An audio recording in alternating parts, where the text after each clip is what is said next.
C'est sur cet alpage que va se construire le barrage de Cleuson, un des premiers gros chantiers d'après-guerre. La première d'Ixence fonctionne déjà depuis 1935, mais les besoins en électricité augmentent considérablement. Les travaux débutent en 1947. C'est une aubaine pour les gens du pays qui trouvent dans cet emploi un complément bienvenu à l'agriculture.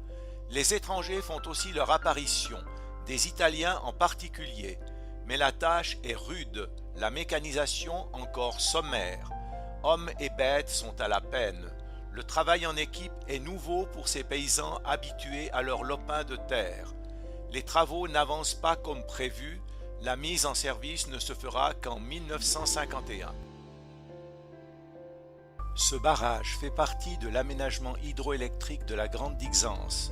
Une station de pompage amène l'eau dans une galerie depuis le barrage vers la station de Blava à une altitude de 2240 mètres, au pied de la Grande Dixence.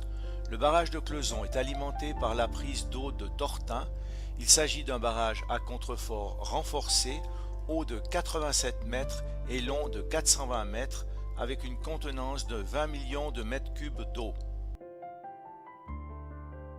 L'altitude de l'ouvrage est à 2186 mètres, son bassin versant est de 16 km², sa surface de 50 hectares. Il est alimenté en particulier par les glaciers situés au pied de la Rosa Blanche et du Montfort.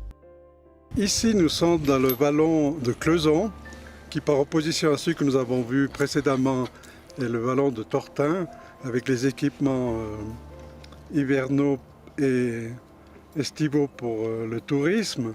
Ici, nous sommes dans le vallon de l'hydroélectricité.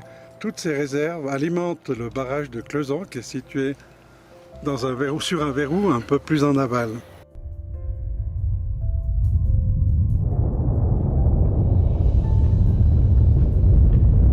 La région présente de magnifiques buttes de promenade, tant sur le bis de Chervais, qui chemine sur la rive droite du lac en direction de Thion, que sur les alpages au fond du lac en direction du Grand Désert.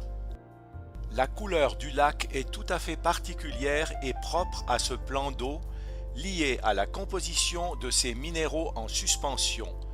Les pilotes d'avion affirment d'ailleurs que c'est un point de repère lorsqu'ils le survolent.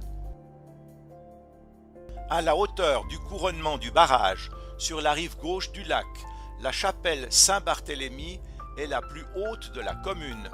Elle domine le Val de Ninda avec un panorama qui s'étend jusqu'à la chaîne des Alpes bernoises. C'est la plus ancienne chapelle de la commune.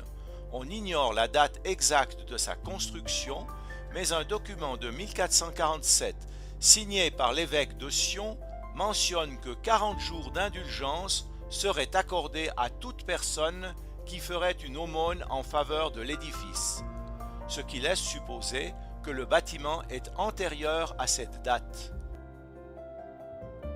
La première chapelle était située dans le vallon de Cleuson, sur la rive droite, légèrement en amont. Elle était en bois et fut rénovée à plusieurs reprises.